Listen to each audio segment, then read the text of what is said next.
저는 오늘 신앙생활에서 아주 중요한 이야기를 좀 하려고 합니다. 이건 3년 전에 제가 준비했던 설교입니다. 근데 그때 못했어요.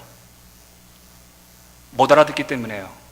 근데 이제는 제가 이런 설교를 해도 우리 교우들이 알아들을 수 있겠다고 생각해서 3년 전에 준비했던 설교를 오늘 제가 끄집어내서 제가 여러분과 함께 나누도록 합니다.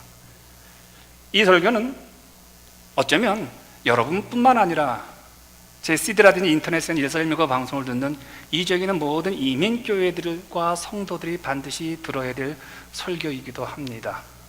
자, 오늘 설교의 제목이 무엇입니까? 자, 존중회복이라는 주제를 제가 놓고 설교를 하려고 합니다. 왜 존중이라는 단어를, 왜 존중이라는 주제를 제가 정했을까요? 언제부터인지 우리들에게 있어서요, 존중이라는 개념은 매우 부정적인 개념으로 바뀌어 버렸습니다. 부모를 존중하라, 선생님을 존중하라, 목사님을 존귀히 여기라. 이것들이 이상하게 왜곡되기 시작을 하면서 사람들이 그 말을 하면 그 말을 하는 사람이 이득의 자리에 또 이익을 보려는 불순한 의도로 해석을 해버립니다. 그래서 이제는 효도라든지 어른들에 대해서 존중해 하십시오라는 단어가 사라져 버렸죠. 그런데 존중에는 성경을 보면요, 하나님의 큰 보상이 담겨 있습니다. 이 보상이 두 가지로 성경은 나타납니다. 첫째는 교회가 부흥된다고 얘기합니다. 교회가 부흥이 전제된, 그러니까 교회가 부흥이 되지 않는 이유가 있다면요, 첫 번째가 존중하지 않는다는 겁니다. 두 번째로 존중은요, 내가 잘 되는 축복이라는 겁니다. 여러분이 장수하고 싶으시면요, 오래 살고 싶으면 존중을 배우시기 바랍니다. 여러분의 비즈니스가 잘 되고 싶으시면요, 이 존중을 배우시라는 겁니다. 예수님이 마가복음 6장 4절에서 이런 말씀을 우리에게 하셨습니다. 같이 읽을까요? 시작. 선지자가 자기 고향과 자기 친척과 자기 집 외에서는 존경을 받지 못함이 없느니라. 여기서 존중은 헬라어로 팀입니다. 따라하십시오. 팀이. 곧 있는데 뭘 또 이렇게 따라하게 하십니까? 분이 계시는데 그래도 좀 알고 가세요. 팀이가 어떤 뜻이냐면요, 금처럼 귀중하고 중요한 것을 말할 때 팀이라는 단어를 씁니다. 헬라 말로요. 그러니까 존중이란 말은요, 금처럼 귀하다는 겁니다. 한마디로 존중은 진리를 인정하고 그 진리를 아주 중요시 여기고 우호적인 대접을 해드리는 것을 말합니다. 한마디로 금에 합당한 자리에 올려놓는 것을 존중이라고 이야기를 합니다. 그런데 예수님의 고향 사람들은요, 하나님의 뜻을 이루도록 이 땅에 보내신 그 예수님을 금처럼 여기지 않았습니다. 존중하지 않았다는 거예요. 결국 어떤 결과가 그 마을에 벌어졌는지요, 그 다음 구절입니다. 마가복음 6장 5절을 같이 읽을까요? 시작. 거기서는 아무 권능도 행하실 수 없어 다만 소수의 병자에게 안수하여 고치실 뿐이었고, 소수의 사람만이 고침을 받았고요, 그 다음에 어떤 기적도 일어나지 않았다고 성경은 기록하고 있죠. 왜 이런 일이 일어났을까요? 우리 하나님은 분명 기적의 하나님이십니다. 우리 하나님은 못 고칠 병이 없으시고요, 우리 하나님은 모든 축복의 근원이신데 왜 이 마을에서, 왜 예수님의 동네에서는 소수의 사람만이 병 고침을 받고 어떤 위대한 사건들이 일어나지 않았느냐는 거예요. 하나님께서 그 마을 사람들이 기적을 일어나는 것을 하나님 원하지 않았기 때문에? 그건 아니죠. 이 마을 사람들의 태도가 우리 예수님에 대한 존중을 보여주지 못했어요. 그들은 예수님을 흔한 동네 사람 한 분으로 취급해버렸습니다. 그래서 그들은 작은 기적만 경험했지 큰 축복을 누리지 못했다는 겁니다. 마가복음 7장에 스로보니게 태생의 헬라 여인이 소개되고 있죠. 이 여인의 딸이 귀신이 들렸습니다. 그래서 이 귀신에서 구해달라고 우리 예수님께 아주 간절히 이 여인이 호소를 합니다. 그런데 예수님은 들어주지 아니하고 7장 27절에 이런 말씀을 주십니다. 예수께서 이르시되 자녀로 먼저 배불리 먹게 할지니 자녀의 떡을 취하여 개들에게 던짐이 마땅치 아니하느라. 예수님은 한마디로 이 여인을 개로 불렀다는 겁니다. 유대인들은 이방인을 개로 부르잖아요. 그렇다면 이 여인도 기분이 나쁘죠. 섭섭하죠. 이렇게 반응할 수 있습니다. 충분히 추론할 수 있는 얘기죠. 뭐라고? 매야? 나더러 개라고? 기껏 도와달라고 왔는데 어떻게 그렇게 나를 모욕할 수 있냐? 네가 그러고도 메시아냐? 네 설교 사랑한다고? 사랑? 개나 줘라! 아마 이럴 수 있을 거예요. 이 위선자같이 가면 될 거 아니야, 기분 나빠서. 안 고쳐주면 되지 뭘 이렇게 개라고 그냥 욕을 하대고 있어. 이럴 수 있잖아요. 그런데 이 여인은요, 우리가 예상할 수 있는 그런 행동을 하지 않습니다. 마가복음 7장 28절과 29절을 같이 읽겠습니다. 시작. 주여 올소이다마는 상 아래 개들도 아이들이 먹던 부스러기를 먹나이다. 예수께서 이르시되 이 말을 하였으니 돌아가라, 귀신이 내 딸에게서 나갔느니라 하시매. 자신을 개로 대하는 예수님을 끝까지 존중하는 이 여인을 보시기 바랍니다. 이 여인의 존중하는 모습을 보고 예수님이 그 딸의 병을 고쳐주셨습니다. 만약에 이 여인이 예수님의 말에 실망해서 돌아갔다면요, 이 기적이 일어나지 않았을 것이죠. 여러분, 하나님의 기적은 이렇게 나타납니다. 성경은 이렇게 약속을 하고 있습니다. 첫째로요, 하나님을 존중하는 자를 하나님이 존중히 여기신다고 말씀을 합니다. 사무엘상 2장 30절을 보시기 바랍니다. 시작. 나를 존중히 여기는 자를 내가 존중히 여기고 나를 멸시하는 자를 내가 경멸하리라. 하나님을 존중하는 자들을 우리 하나님도 존중히 여기시겠다고 말씀을 해주셨어요. 구체적으로 그 존중은 뭘까요? 하나님부터 받아야 될 기적과 만세전부터 약속하신 하나님의 위대한 축복을 누리는 것이겠죠. 그런데 그분을 존중히 여기지 않으면요, 하나님은 자신을 경멸하는 자들에게는요, 눈길조차 주지 않겠다고 약속을 해주셨습니다. 이 말은 하나님을 존중히 여기지 않는 자들의 기도와 그들의 필요를 하나님은 무시하겠다는 거예요. 철저하게 성경은 하나님을 존중히 여기라는 것입니다. 그래야 우리가 복을 받는다는 거예요. 두 번째로, 예수님은요, 자신을 존중하지 않는 자는 하나님을 존중하지 않는 것이라고 말씀을 해주셨어요. 예수님을 존중해야 하나님을 존중하는 것이라고 연계를 지었습니다. 요한복음 5장 23절은 이렇게 말하고 있습니다. 시작. 아들을 공경하지 아니하는 자는 그를 보내신 아버지도 공경하지 아니하느니라. 이 말씀, 아들을 존중히 여기지 않으면 하나님도 존중히 여기는 것이 아니라는 겁니다. 그 다음 역설적으로 말한다면요, 우리 예수님을 존중히 여기는 것은요, 결국은 창조주 여호와 하나님을 존중히 여기는 것이라는 거예요.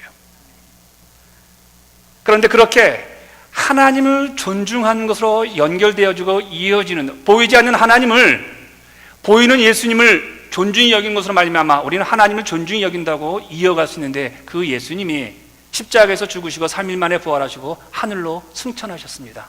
이 땅에 그 예수님이 안 보이시는 거예요. 그래서 우리는 어떻게 하나님을 존중히 여길 수 있을까요? 그 예수님이 이 땅에 안 계시는 거예요. 어떻게 하는 것이 하나님을 존중하는 것이고 어떻게 하는 것이 예수님을 존중하는 것이냐는 거예요. 오늘 본문에 이야기가 나와 있습니다. 우리 같이 한번 오늘 본문을 읽겠습니다. 시작. 너희를 영접하는 자는 나를 영접하는 것이요 나를 영접하는 자는 나를 보내신 이를 영접하는 것이니라. 선지자의 이름으로 선지자를 영접하는 자는 상을 받을 것이요 의인의 이름으로 의인을 영접하는 자의 의인의 상을 받을 것이요 또 누구든지 제자의 이름으로 이 작은 자 중 하나에게 냉수 한 것이라도 주는 자는 내가 진실로 너에게 이르노니 그 사람이 결단코 상을 잃지 아니하리라 하시니라. 한마디로 선지자, 성도, 작은 자를 존중하는 것이 하나님을 존중하는 것이고 결국은 예수님의 존중으로 이어진다는 겁니다. 그러니까 존중의 체계가 3단계가 있다는 겁니다. 보이지 않는 하나님, 그리고 그 하나님을 보이시기에 말씀으로 육신으로 이 땅에 오신 예수님, 근데 그 예수님이 돌아가시고 하늘로 승천하시고 난 다음에 이제 이곳에 계시지 않으니까 그 예수님을 사랑하는 그 모습이 어디에서 드러나느냐? 선지자들을 존중할 때, 성도를 존중할 때, 그리고 작은 자들, 미천하고 초라하고 불쌍하고 우리가 도우지 않으면 살아가선 자들을 존중히 여길 때 예수님을 존중히 여기는 것이요, 그 다음에 하나님을 존중히 여기는 것이라는 겁니다. 그들을 존중히 여길 때 하나님이 우리를 존중히 여기신다는 거예요.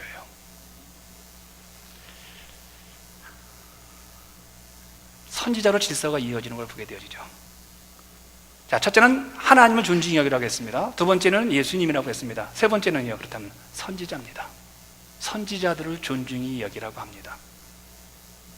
아니, 목사님 여기 본문 보니까 선지자, 의인, 작은 자 이렇게 세 개 되어 있는데요.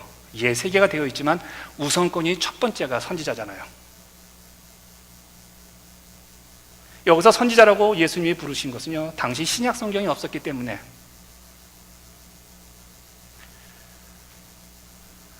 성도들에게 익숙한 단어가 선지자이기 때문에 선지자라고 부른 겁니다. 히브리서 1장 1절과 2절에 이렇게 되어 있습니다.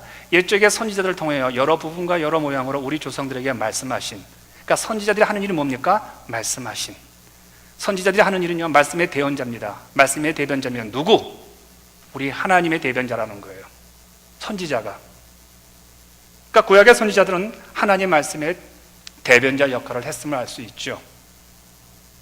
그런데 이런 선지자들이 신약 성경이 만들어지고 난 다음에, 우리 예수님이 승천하시고 난 다음에 이 선지자라는 단어가 어떻게 바뀌었느냐면 에베소 4장 11절을 보시면요, 이렇게 바뀌었습니다. 시작. 그가 어떤 사람은 사도로, 어떤 사람은 선지자로, 어떤 사람은 복음 전하는 자로, 어떤 사람은 목사와 교사로 삼으셨으니. 그러니까 한마디로 말한다면 에베소 4장 11절은요, 길게 말하지만 우리 현대 용어로 말한다면 목사님들, 주의 종들을 말하는 겁니다. 그러니까 선지자가 목사로 바뀌어 버립니다. 신약 시대에 와서는요. 그렇다면 예수님께서 만약에 오늘 이 본문을 우리 예수님이 우리들에게 말씀하신다면요, 이렇게 아마 용어를 바뀌었을 겁니다. 사도의 이름으로 사도를 존중한 자는 사도의 보상을 받을 것이고, 목사의 이름으로 목사를 존중한 자는 목사의 보상을 받을 것이다. 이것이 하나님께서 원하시는 존중의 모습이라는 거예요. 그렇다면 여러분, 우리가 하나님의 은혜와 하나님의 축복과 하나님의 놀라운 약속을 누리지 못하는 것은요, 뭘까요? 저렇게 분명히 보상 축복 주겠다고 했는데 오늘 우리가 작은 부분의 보상을 받고 큰 보상은 누리지 못하는 가장 중요한 원인이 있다면요, 우리가 이 존중의 삶, 존중히 여기는 이 믿음의 모습이 없기 때문이죠. 하나님의 교회가 부흥되지 못하는 중요한 이유 중에 하나가 있다면요, 존중히 여기는 모습이 없기 때문에. 그러니까 결국은 여러분과 제가 복을 받고 우리 교회가 부흥이 되어지고, 아니, 이민 교회들이 복을 받는 중요한 이유가 어디서 찾아야 되느냐? 물론 기도해야 합니다. 물론 말씀 공부해야 됩니다. 물론 전도해야 합니다. 그러나 그 공동체 안에서 서로를 존중히 여기고 말씀을 전하는 주의 종들을 향해서 애정과 사랑을 표현하고, 그리고 교회를 방문하는 모든 분들에게 우리가 갖고 있는 모든 사랑과 우리가 갖고 있는 애정을 쏟아붓는다면 그 교회는 부흥되겠죠. 그런데 오늘 우리의 문화는요, 이런 성경적 권위를 이상하게 무시를 해버려요.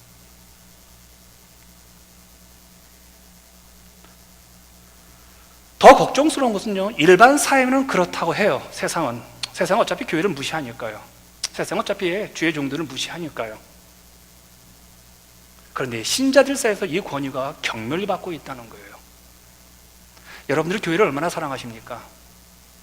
저는 여기 계신, 제가 이곳에서 10년을 목회를 하면서 지금 이곳에 계신 여러분만큼 교회를 사랑하고 그렇게 교회에 대한 존귀 여기는 마음을 제가 본 적이 없습니다. 이럴 때는 아멘 하셔야 합니다. 제가 칭찬하시는 거기 때문에요. 예? 그런데 여러분이 이 교회를 사랑하는 것만큼 다른 교회도 존중히 여기세요. 이 지역의 교회들 참 많이 힘듭니다. 이민교회예요. 재정적인 것도 힘들고요, 또 예수님 오셔도 해결되지 않는 그 성도들 간의, 교회 간의 그 분란들은요, 끊임이 없습니다. 그런데 이상하게 우리 교우들도요, 다른 교회에 분란이 일어나고 다른 교회 목사님들을 얘기할 때 함부로 말을 합니다. 저는 목사의 아들로 자랐기 때문에 목사님에 대한 소문은 제가 잘 안 믿으려고 합니다. 아무리 어떤 분이 어떤 목사님 나쁘게 얘기해도 저는 거꾸로 듣습니다. 아무리 나쁜 목사라도 그렇게 당신이 말하는 것만큼 나쁜 목사는 없습니다라는 게 제 지론이에요. 근데 생각보다요,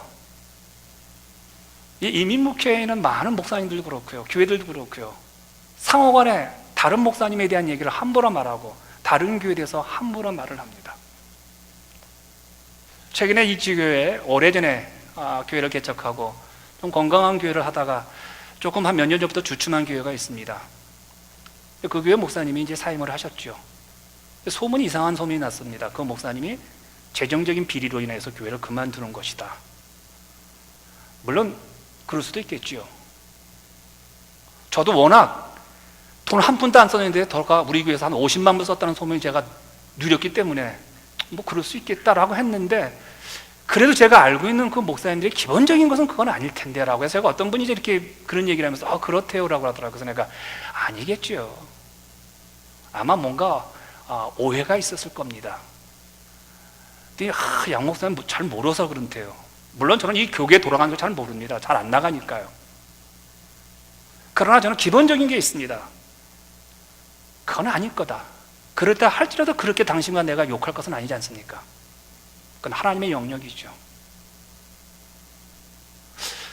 오늘날 우리가 얼마나 교회를 함부로 말하고 주의 종들에 대해서 함부로 말하고, 그러다 보니까 나와 신앙생활하는 성도들도 굉장히 우습게 말을 하는 것이 습관이 되어버렸어요. 이게 오늘날 교회 안에서 이 존중의 원칙이 무너져 버렸기 때문에 교회가 부흥이 안 되고 성도들의 은혜가 안 되는 겁니다. 이런 우리들에게 성경은요 로마서 13장 1절과 2절에 이렇게 말합니다. 시작. 각 사람은 위에 있는 권세들에게 복종하라. 권세는 하나님부터 나지 않음이 없나니 모든 권세는 다 하나님께서 정하신 바라. 그러므로 권세를 거스르는 자는 하나님의 명을 거스름이니. 여러분 깊이 생각하셔야 합니다. 이 말씀은 권유가 아닙니다. 이 말씀은 명령입니다.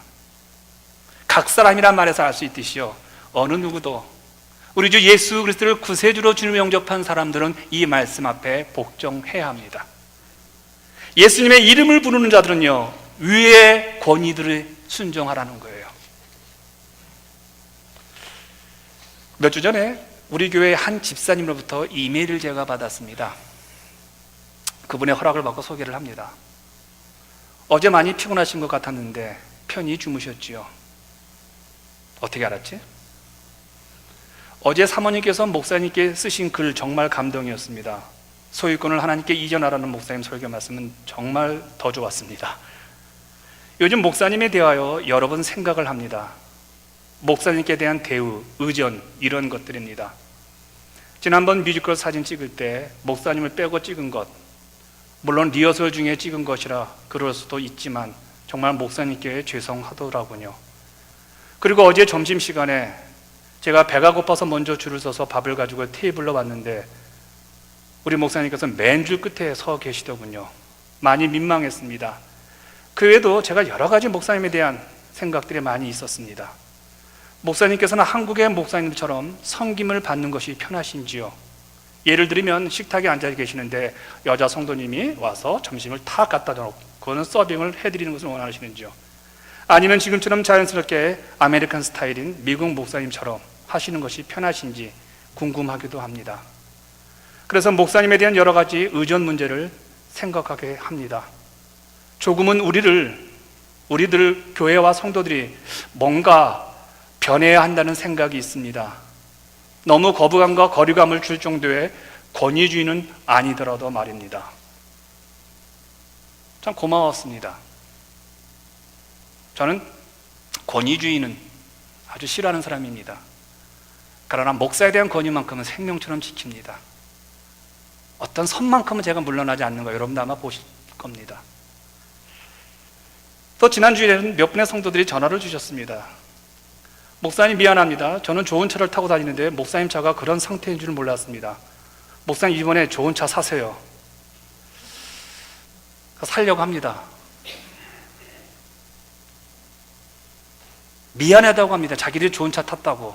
근데 목사님 저는 벌써 10년이 되었고 거의 20만 마일 됐는데 자주 망가지는데 몇 년 전에 교회 예산으로 그것이 책정됐는데 왜 안 사십니까? 미안해서 차를 못 타겠습니다라는 한 분의 이야기 듣고요, 제가 너무 고마웠습니다. 아니, 자기가 자기 돈으로 좋은 차 타는데 왜 미안해? 미안해야죠. 저는 벤츠를 타고 싶습니다.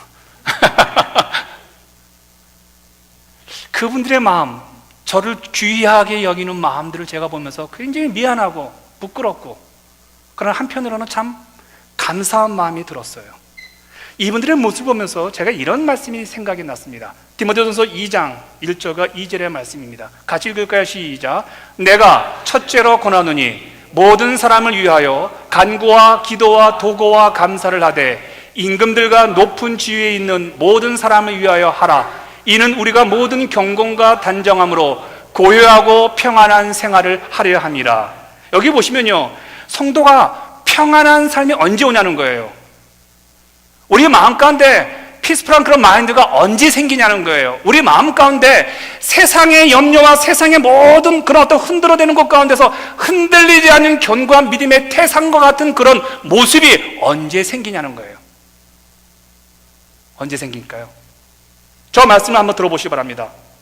우리 마음의 평안은요, 디모데전서 2장 말씀을 중심으로 본다면요, 하나님께서 세우신 권위를 존중하는 사람들에게 주시는 하나님의 축복의 열매라는 거예요. 믿으시면 아멘 하시기 바랍니다. 많은 사람들이 이렇게 말을 합니다. 하지만 어떤 분들은 존중하기가 어려운 분들이 있습니다. 악한 권위자들이 있습니다. 나쁜 사람들이 있습니다. 그런 분들도 존중해야 합니까, 목사님? 예외가 있지 않습니까? 물론 그런 분들도 많이 있습니다. 성경에도 그런 권위자들이 얼마나 많이 있는 줄 모릅니다. 그런데 성도는 우선 규범을 세우셔야 합니다. 기본을요. 성경에서는 뭐라고 말을 하고 있는가? 로마서 13장 1절을 다시 읽겠습니다. 모든 권세는 다 하나님께서 정하신 것이라. 성경은 모든 권세가 다 하나님께로부터 왔다고 말을 합니다. 인류 역사를 통틀어 모든 지도자는 하나님이 임명하셨다는 거예요. 그들의 행동이 선하든 까다롭든 특정한 이유가 있어서 하나님이 임명하셨다는 거예요. 인간을 적법한 권위에 두는 분은요, 하나님밖에 없습니다. 악한 사울왕, 그 권위를 누가 세워주셨습니다. 사무엘상 15장 11절을 같이 읽겠습니다. 시작. 내가 사울을 왕으로 세운 것을 후회하노니. 하나님이 사울을 세웠다고 합니다. 세웠기 때문에 후회한다는 겁니다. 내가 저놈을 왕으로 세운 거에 대해서 내가 참 후회한다. 그런데 다윗은요, 정말 하나님이 세우신 권위라고 인정할 수 없는 사울 밑에서, 또 그렇게 악한 사울 밑에서 16살부터 30살까지 무진장 죽도록 고생을 하면서도 그가 최종적으로 그가 우리에게 보여진 다윗의 태도는요, 사울왕의 권위를 보호해 주었다는 거예요. 이렇게 사울을 존중히 여겼더니 결국 하나님도 다윗을 존중하게 여기셨는데, 성경에서 다윗을 향해서 하나님이, 아니 온 인류에서 하나님이 세우신 아주 수많은 종들 가운데 유일하게 하나님 하신 말씀 하나가 있어요. 내 마음에 합한 자다. 누구에게? 다윗에게. 그런데 내 마음에 합한 자라고 하신 이 말씀이 어디에 나왔느냐면요, 내가 사울을 왕으로 세운 것을 내가 참 후회한다라고 하고 난 다음에 하나님이 다윗을 향해서 저놈은 내 마음에 합한다라고 얘기했어요. 그 사이에 뭐가 있냐는 거예요. 우리 이렇게 얘기할 수 있습니다. 야, 이제 사울왕이 하나님부터 버림받았으니까 이제 나도 너 왕으로 인정 안 해. 주변 사람들이 사울의 리더십을 인정하지 말아야 한다고 분명히 했을 겁니다. 그런데도 불구하고요, 사울왕을 왕으로 세운 것을 후회한다는 하나님 말씀을 분명히 다윗도 들었음에도 불구하고 다윗은 끝까지 사울왕을 존중히 여겼습니다. 바로 이것이 하나님께 다윗이 존중함을 받았던 원인이었어요. 여러분 생각을 잘 해보시기 바랍니다. 여러분, 다윗이라는 사람, 여러분 멀리 비교하지 마세요. 오늘 여러분과 다윗을 한번 비교해 보세요. 우리는 지레 다윗이 위대한 지도자고 위대한 성군이고 위대한 믿음의 영으로 우리 지레 인정해버리고 우리는 기어 들어갑니다. 자, 손 들지 마세요. 걸리면 큰일 나는 거예요. 이건 손들면 큰일 나요. 절대 손들지 마세요. 여러분, 간음하신 분 한번 손들어 보세요. 손들지 마세요. 여러분, 거기다가 내가 간음을 한 여인의 남편을 죽였어요. 손들지 마세요. 여러분, 우리 그렇게 못해요. 근데 어떻게 다윗은 그렇게 악한 일을 헤매도 불구하고 왜 하나님의 마음에 합한 자라는 거예요? 여러분, 다른 얘기 할 수 있겠지만 우선 가장 성경에서 오늘 중요한 이유는 무엇일까요? 하나님이 세우신 권위를 인정했기 때문에 다윗은 그가 무너져야 될 상황 속에서 하나님이 세워주시는 거예요. 그가 죽어야 될 상황에서 하나님이 세워주시는 거예요. 그렇다면 결론은 그겁니다. 여러분과 제가 정말 성경에, 이 바이블에서 말하는 이 66권 성경에서 말하는 모든 약속과 모든 축복과 모든 하나님께서 약속하신 장수의 복이요, 경건의 어떤 강건함이며, 또 여러분 가정의 비즈니스의 어떤 축복이요, 물질의 축복이요, 아니 세상의 모든, 세상을 향해서 우리가 말할 수 있는 축복을요, 딱 한 가지에서 우리가 못 누리는 겁니다. 이것 때문에요. 뭐예요? 존중이라는 거예요. 하나님이 존중이 여기시면 세상에 감당 못합니다. 돈이 감당 못해요. 왔던 안병도 떨어집니다. 하나님이 존중이 여기시는데, 존중이 여긴단 말은요, 금처럼 귀하게 여기시는데 하나님이, 여러분의 자녀들을 여러분이 금처럼 귀하게 여기니까 다른 아이들이 못 건드리는 거예요. 근데 여러분이 그 아이를 서자 취급해 보세요. 지나가는 놈 다 한번 때려버립니다. 서자인데. 여러분이 여러분의 자녀를 정말 사랑하고 아끼니까 주변 사람들이 함부로 못하는 거예요. 여러분이 돌아다니면서 여러분의 남편 흉 보세요. 그 남편 우습게 당합니다. 아내가 우습게 여기는데 저희는 더 우습잖아요. 하나님이 우주의 왕이시고 우주의 권위자시고 없는 것을 있게 하시는 분이시고 여러분의 생명을 주시고 오늘도 우주를 주관하시고 오늘도 해가 이슬에서 해가 떴고 오늘 밤에 달이 떠라 했을 때 달이 뜨고, 이런 하나님이 우리를 금처럼 여기시는데 감히 어느 세력이 우리를 망하게 할 수 있냐는 거예요. 할렐루야. 이게 하나님의 존중에서 받는 축복이에요.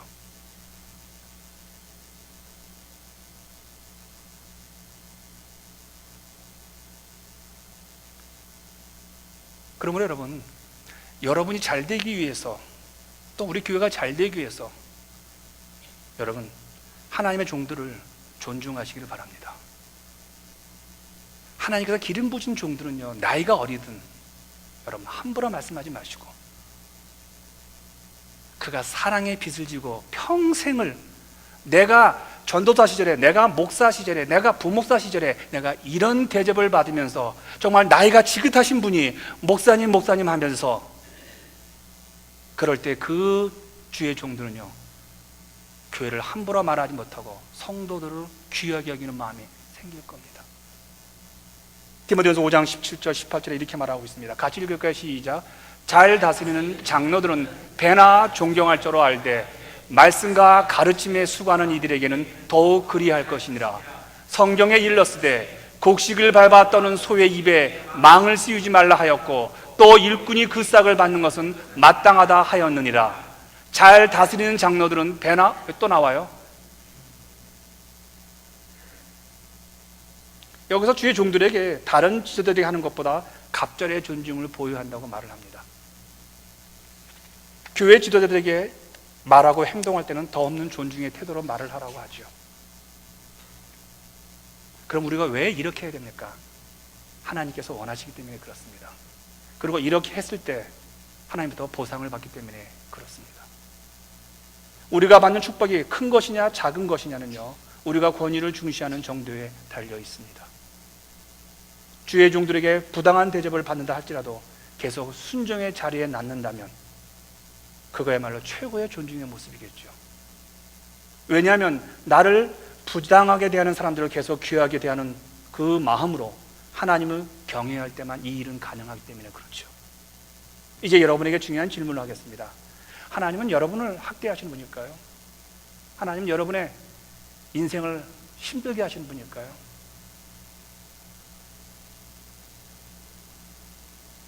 그분은 사랑이 많다고 표현하면 안 됩니다. 그분은 존재 자체가 사랑이십니다. 때문에 사랑 많으신 내 아버지께서 그분의 자녀인 우리에게 존중하라고 이렇게 설교를 통해서 또 말씀 가운데 명하시는 것은요, 우리의 유익을 위해서, 우리가 잘 되기 위해서, 우리가 복받기 위해서 하나님께서 이 말씀을 해주시는 것이죠. 저 또한 이 말씀에 순종해서 여러분에게 말씀을 증거하는 겁니다. 바울은 로마서 12장 9절과 10절에서 이렇게 말합니다. 같이 읽을까요? 시작. 사랑에는 거짓이 없나니 악을 미워하고 선에 속하라. 형제를 사랑하여 서로 우애하고 존경하기를 서로 먼저 하며. 바울은 참 사랑에는 위선이 없다고 말을 합니다. 여러분, 위선이란 겉으로는 존중하는 척하면서 속으로는 비난하거나 심지어 멸시하는 겁니다. 여러분, 참된 존중을 베풀려면 위선이 없어야 합니다. 제가 7월 목회 서신에서 제가 글을 하나 쓴 게 있습니다. 제가 인터넷을 자주 돌아다닙니다. 좋은 글을 한번 얻으려고요. 그런데 한국의 유명한 예능인 유재석 씨가 쓴 소통의 법칙 10가지에 도전을 받아가지고 제가 여러분들에게 글을 썼습니다. 그가 이렇게 말을 합니다. 앞에서 할 수 없는 말은 뒤에서도 하지 말라. 앞에서 그분에게 할 수 없는 말은요, 뒤에 가서도 하지 말라는 거예요. 뒷말은 가장 나쁘다는 거죠. 귀를 훔치지 말고 가슴을 흔드는 말을 해라. 듣기 좋은 소리보다 마음에 남는 말을 하라는 겁니다. 칭찬에 발이 달렸다면 험담에는 날개가 달려있다. 나의 말은 반드시 나한테 돌아옵니다. 내가 한 말은요, 그 얘기죠. 입술의 30초가 마음의 30년이 된다. 나의 말 한마디가 누군가의 인생을 바꿀 수가 있다는 거죠.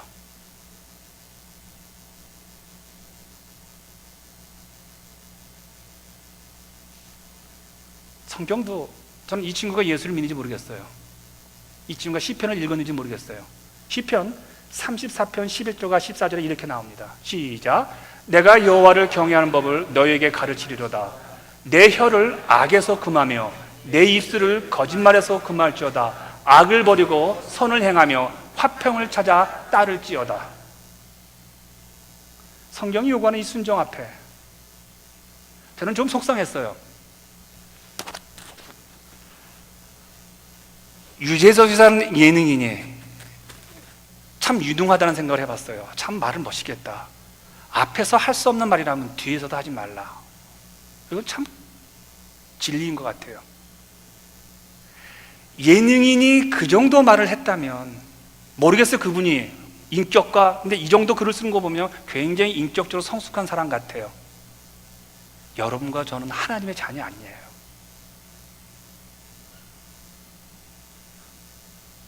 아마 그 예능인은 그 프로그램을 통해서 유재석 씨는 존경받고 사랑받고 싶어서 스스로가 독서와 스스로가 말과 스스로가 행동을 굉장히 절제하는 것 같아요. 보여지는 그런 어떤 청취자들과 자기들을 바라보는 그 팬들에게 괜찮은 사람이 되기 위해서 애를 쓰고 노력하고 실천하는 모습이 저는 참 보기 좋아요. 근데 한편으로는요, 제 모습을 보게 되어집니다. 여러분과 저의 모습을 보게 되어지죠. 우리는 하나님 앞에서 살아가는 사람인데 그리스도의 장성한 분량에 이르기까지 우리의 인격이 올라가야 되고 우리의 입술의 언어가 바뀌어야 되고 우리의 삶의 모습이 달라져야 되는데 우리는 그렇게 수많은 청취자들에게 멋진 사람으로 변화하자 노력하는 그 한 예능인, 그분보다 더 우리는 위대하신 하나님 앞에서 우리의 입술과 삶과 생각과 머리와 이 모든 것을 바라보면서 움직여가는 우리인데, 우리는 오늘 우리의 입술과 오늘 우리의 말 가운데 우리는 목사님과 우리는 내 주변에 있는 성도들과, 아니 우리 가정에서 남편과 아내, 자녀들을 우리는 얼마나 존중히 여기는 말과 행동을 하고 있느냐는 거예요. 여기에 많이 속상했어요. 좀 서러웠어요. 서글펐어요. 아, 내가 성도들을 잘못 교육을 시키는 것은 아닌가? 우리 성도들이 복 받는 건데 내가 너무 이걸 안 가르치고 너무 위로적인 측면에서만 하는 거 아닌가? 여러분, 상처 얘기 많이 하죠. 교회가 상처받았다, 목사님 상처받았다, 성자 상처받았다, 상처를 치유하려고 한다. 근데 제가 오늘 설교를 준비할 때 그런 얘기한 겁니다. 여러분, 상처 치유하지 마세요. 상처가 우리가 면류관입니다. 십자가 예수 그리스도로 말미암아 그 상처로 인해서 우리는 겸손해지는 거예요. 그거 치유받아서 어떻게 하시려고요? 그게 우리에는 면류관이에요. 우리는 십자가에서 우리 구원받았기 때문에 그 상처 자체가 우리에게는 이미 면류관이 되어버리고, 그것이 누군가를 도울 수 있는 중요한 겸손의 삶의 수단이고, 우리를 하나님 앞으로 회복케 하고 하나님 앞에 걸어가게 만드는 좋은 수단이기 때문에 그 상처 여러분 취하지 마세요. 그 은혜예요, 은혜예요. 요나가 여러분요, 요나가 취받았습니까? 아니에요. 하나님 요나를 버리지 않았어요.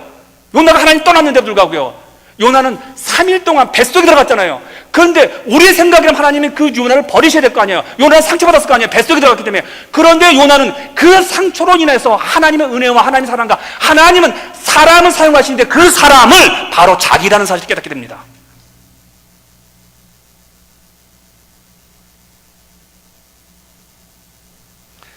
존중의 삶을 실천해야 하나님 축복이 보상으로 우리에게 임해요.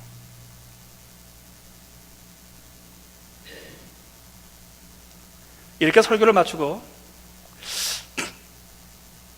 돌아가시려면 여러분들 이제 이런 분들이 있을 거예요. 아, 목사님 내 잘하라고? 이런 분들이 분명히 있을 거예요. 저도 이제 도 닦았잖아요. 제가 이번 침례교 총회를 제가 다녀왔는데, 그 텍사스 총회에서 어느 한 부목사님을 만났어요. 근데 그 부목사님이 공부를 하시다가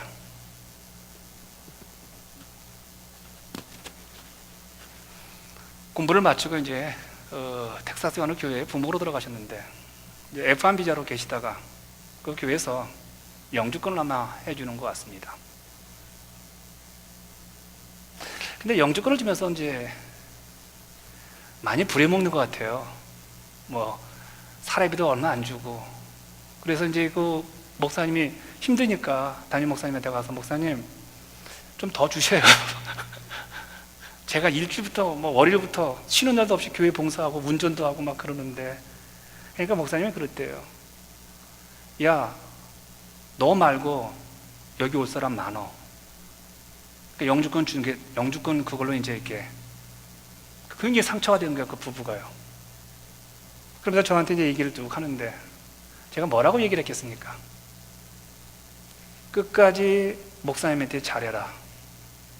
끝까지 참고, 목사님이 너한테 못해주면 하나님이 너한테 보상을 해줄 거다. 교회 덕을 세워라. 제가 왜 그 얘기를 했냐면요, 제가 전도사 시절에 제가 목사님을 제가 섬겼습니다. 근데 참 목사님에게 부당한 대접을 참 많이 받았어요. 몇 년을요. 한 2년 정도. 제가 대학부 전도사 시절 했는데, 그래서 제가 유학을 간 겁니다. 아, 빨리 유학 가야겠다. 그 목사님하고 싸우기 싫어서요. 왜냐면 다른 데 가면 또 그 교우들이 저를 되게 좋아했었거든요. 그 목사님을 쫓아냈다 그러니까 교회에 상처를 주기 싫어가지고요, 제가 그냥 유학을 와버렸습니다. 그때 제가 새벽 예배 때, 제가 교회 와서 금요 기도회 때마다 제가 참 많이 울었는데, 그때 제가 깨달은 하나, 그러니까 경험이 하나 있었습니다. 너무 억울하고 너무 힘들어서 기도하는데 이런 음성이 제 마음 가운데 들려왔어요. 양도노사, 내가 너를 나 자신보다 낮게 여김을 아느냐. 그럼 깜짝 놀랐죠. 어떻게 저같이 하찮은 존재가 주님보다 더 소중한 존재라고 제가 인정할 수 있겠냐는 거예요. 저는 당황스러워서, 주님 정말 그 말이 사실이라면 증거를 주세요. 그러니까 주님이 뭐라고 말씀하시냐면요, 누가 십자가에서 죽었느냐? 누가 십자가에서 죽었느냐? 너니 나니? 내가 너의 죄, 너의 상처, 너의 욕구 불만, 네가 당하고 있는 모든 어려움들, 지금 겪고 있는 그 모든 것들을 위해서 내가 죽었다고 믿느냐? 내가 너를 나보다 소중하게 여기지 않았다면 내가 십자가에서 너를 위해서 죽었겠느냐? 십자가는 너를 나 자신보다 낮게 여긴 증거다. 들어보니까 그렇잖아요. 우리 예수님이 자신보다 나를 더 존중히 여기셔서 십자가에서 죽으신 거 아니에요. 그렇지 않고서야 그분이 제재를 짊어지고 제 대신 그 엄청난 십자가에서 죽으실 이유가 없지 않겠냐는 거예요. 제가 좀 움찔했죠. 근데 놀랍게도 로마서 12장 10절의 말씀이 기억이 나더군요. 양도동사, 형제를 사랑하여 서로 우애하고 존경하기를 서로 먼저 하며. 서로 먼저 하며. 서로는 제가 이해했어요. 그래, 먼저, 너 먼저. 저는 지금 제 주변 사람들이 먼저 저한테 사과하고 먼저 용서를 구하고 먼저 얘기를 하는 건데, 여기서 먼저는 누구를 향한 겁니까?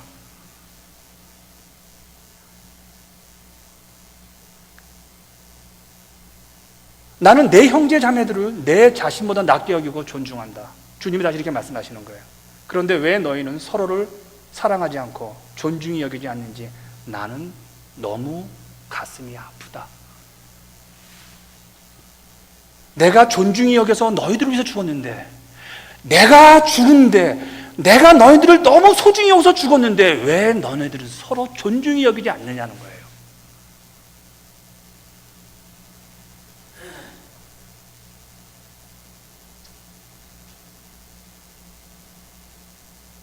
그때 이런 마음이 들었어요. 주님, 그건 주님이시니까 하실 수 있지만 저같이 이제 전도사 저보다 신앙이 좀 더 나으신 목사님이 좀 바뀌셔야죠.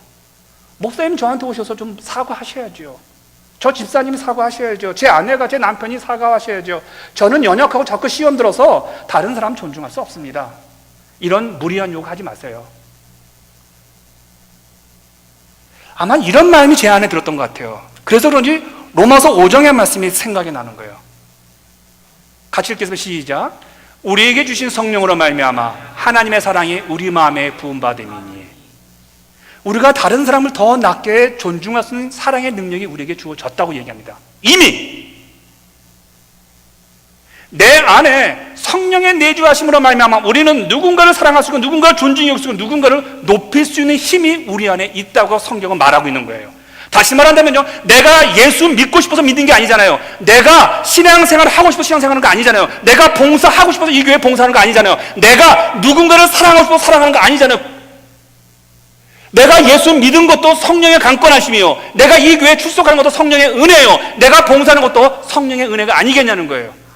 그 성령이 내 안에 계시면 우리가 사랑할 수 있고 서로를 존중히 여길 수 있다는 거예요.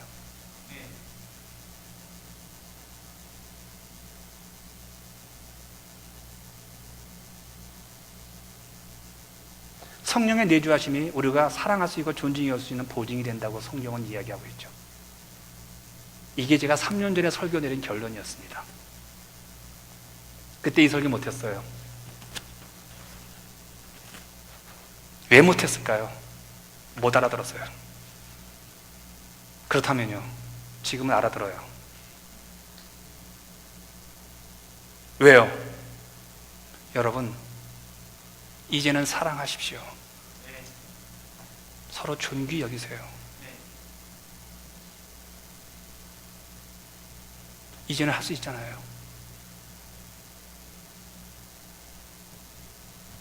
물론 여러분 마음 가운데 나는 못한다고 할 수 있는 분들이 분명히 있을 거예요. 근데 저는 여러분에게 하라고 하지 않습니다. 믿음으로 하세요. 믿음의 주에 우리를 온전케 하시고 우리를 강하게 역사하시는 성령의 힘으로 말미암아 우리가 그 일을 한다면 우리는 모든 사람을 사랑할 수 있고 모든 사람을 존중히 여길 수가 있습니다. 첫째는 보이지 않는 하나님을 사랑하십시오. 두 번째는 예수 그리스도를 여러분이 인격적으로 그분을 더욱 사랑하시고요. 그러나 이 두 분을 사랑하는 가장 어렵고 힘들지만 그러나 가장 사랑하는 방법으로 보일 수 있는 것은 주의 종들을 존중히 여기시고 사랑하십시오. 요한복음 13장 34절을 이제는 여러분 우리가 실천할 수 있고 고백할 수 있지 않습니까? 같이 한번 해보겠습니다. 시작. 새 계명을 너에게 주노니 서로 사랑하라. 내가 너희를 사랑한 같이 너희도 서로 하라. 여기서 새 계명이라고 말합니다. 여기서 새는 왜 새일까요? 구약에도 이 말씀이 있습니다. 왜 새 계명이라고 했을까요? 성령의 보증과 성령의 내주하심과 성령이 이미 이 땅에 임하셨기 때문에 이제는 이 계명이 우리가 할 수 있는 새 계명이 되었다는 겁니다.